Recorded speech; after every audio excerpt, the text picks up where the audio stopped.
Bonjour à tous, je fais une vidéo un petit peu spéciale pour vous parler de mon point de vue sur ma passion, le dessin. Alors je parle pas en tant que grand dessinateur, loin de là, je parle en tant que passionné. D'ailleurs on va pas parler du tout de technique, on va parler plus d'approche du dessin, ce que j'ai appris en 27 ans en discutant avec des amis passionnés du dessin ou des professionnels de la BD ou du dessin. Et c'est parti. Conseil numéro 1, dessiner.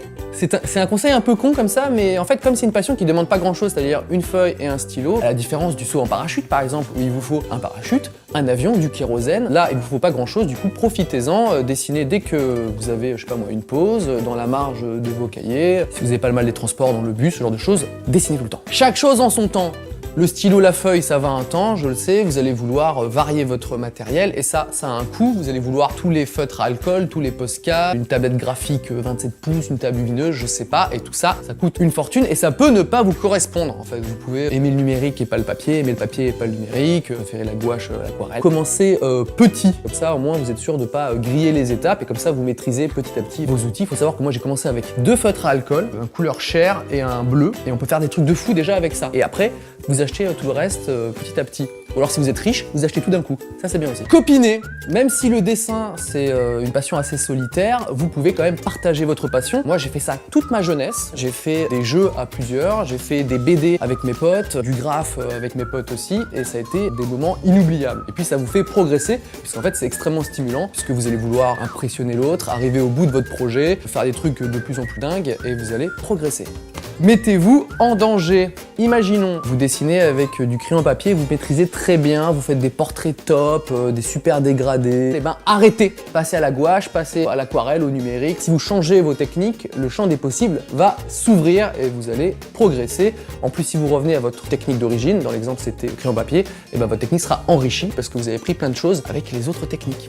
Observez, je pense que c'est ce qui m'a fait le plus progresser, c'est l'observation. Regardez autour de vous, regardez les couleurs, les paysages, les lumières, les réflexions, les postures, les proportions, les expressions. Regardez tout ça pour le mettre ensuite dans vos dessins. Vous allez regarder par exemple un paysage et vous allez vous dire tiens, le ciel est plus foncé en haut qu'en bas, les montagnes au fond elles sont plus claires, elles ont plus la couleur du ciel au fond. C'est des petits détails comme ça que vous allez pouvoir mettre dans vos dessins. Observez aussi les dessins des autres. Vous allez pouvoir apprécier, je sais pas, une manière de dessiner un œil, de faire une couleur, une lumière, et paf, ça va enrichir vos dessins. Ouvrez les yeux tout le temps. Internet.